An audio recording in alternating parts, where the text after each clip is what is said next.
एकाच घरात राहून सुद्धा एका शासकीय अधिकारी असलेल्या पतीने आपल्या आमदार पत्नीला पत्रातून थेट आपला फोटो बॅनरवर का छापला असं म्हणत तक्रार केलेली आहे। छत्रपती संभाजीनगरमधलं हे प्रकरण सध्या चांगलंच चर्चेत आलंय। या प्रकरणी आमदार अनुराधा चव्हाण यांनी अलीकडेच माध्यमांसमोर बोलत असताना प्रतिक्रिया सुद्धा दिली आहे। नेमका हा सगळा प्रकार घडला कशामुळे यावरही त्या बोलल्यात। खरं तर काही दिवसांपूर्वी छत्रपती संभाजीनगरच्या फुलंब्री मतदारसंघातील आमदार अनुराधा अतुल चव्हाण यांना त्यांच्याच पतीने म्हणजेच अतुल चव्हाण यांनी हे पत्र लिहिलं होतं। अतुल चव्हाण हे सार्वजनिक बांधकाम विभागातील मुख्य अभियंता या पदावर कार्यरत आहेत। भाजपच्या कार्यकर्त्यांनी काही दिवसांपूर्वी आमदार अनुराधा चव्हाण यांच्या वाढदिवसाच्या निमित्ताने बॅनरवर व वृत्तपत्रांमध्ये दिलेल्या जाहिरातीत अनुराधा चव्हाण व अतुल चव्हाण यांचा एकत्रित फोटो छापला होता। आपण आपल्या स्क्रीनवर सुद्धा या बॅनरची एक झलक पाहू शकता।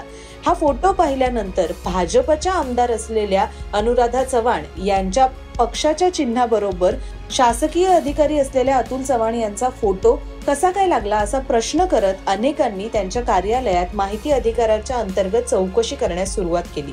यामुळे त्रस्त झालेल्या अतुल चव्हाण यांनी अखेरीस आपल्या आमदार पत्नीला पत्रातून या प्रकरणाविषयीची तक्रार केली आहे। राजकीय बॅनरवर सरकारी अधिकाऱ्यांचे फोटो दिसतायत, यावर काय कारवाई केली असं सुद्धा अतुल चव्हाण यांनी विचारले। दरम्यान पक्षाच्या बॅनरवर किंवा जाहिरातीवर माझे फोटो छापू नयेत अशा सूचना केल्याचं सुद्धा अनुराधा चव्हाण यांनी माध्यमांसमोर बोलत असताना सांगितलेलं आहे। खरं तर माझा सुद्धा अशा प्रकारचे बॅनर छापण्यास विरोध होता, मात्र कार्यकर्त्यांनी उत्साहामुळे हे असे बॅनर छापले, पण यापुढे अशा पद्धतीच्या सूचना देण्यात येतील असं सुद्धा अनुराधा चव्हाण म्हणाले। दरम्यान अनुराधा चव्हाण यांना अतुल चव्हाण यांनी पाठवलेलं पत्र हे आता चर्चेचा विषय सुद्धा ठरतोय। एकाच घरात राहून सुद्धा अधिकृतरित्या या पत्रामार्फत तक्रार करणाऱ्या अतुल चव्हाण यांच्या कार्यतत्परतेची सामान्य नागरिकांकडून सुद्धा स्तुती केली जाते। या सगळ्या प्रकरणी आमदार अनुराधा चव्हाण नेमकं काय म्हणाले ते आपण पाहूया।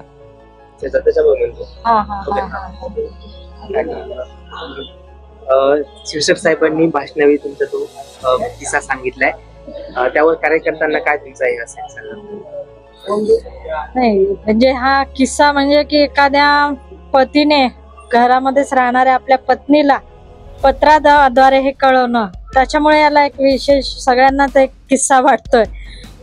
पण तो म्हणजे माझा वाढदिवस होता आणि त्यानिमित्ताने कार्यकर्त्यांनी जे बॅनर लावले, तसं म्हणजे माझा बॅनर लावण्याला विरोधच होता, पण कार्यकर्त्यांचा उत्साह, त्यांनी ते बॅनर लावले आणि त्याच्यावर साहेबांचा फोटो सुद्धा त्यांनी घेतला।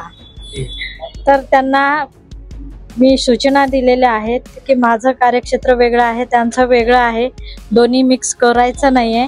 आणि याच्यानंतर कारण माझ्या बॅनरवर मी एका पार्टीची एका पक्षाची भारतीय जनता पार्टीची मी पदाधिकारी आहे, त्यामुळे तिथे माझ्या पक्षाचं चिन्ह होतं आणि माझ्या पक्षाचं चिन्ह आणि एखाद्या शासकीय अधिकाऱ्याचा फोटो हे असणं योग्य नाही आहे, हे चुकीचं आहे। त्यामुळे मी कार्यकर्त्यांना सूचना दिल्या की अशा चुका आपण करायच्या नाही आहेत आणि याचं तुम्ही थोडंसं भान आपण काळजी आपण घ्यायला पाहिजे, असं सूचना आम्ही कार्यकर्त्यांना दिली।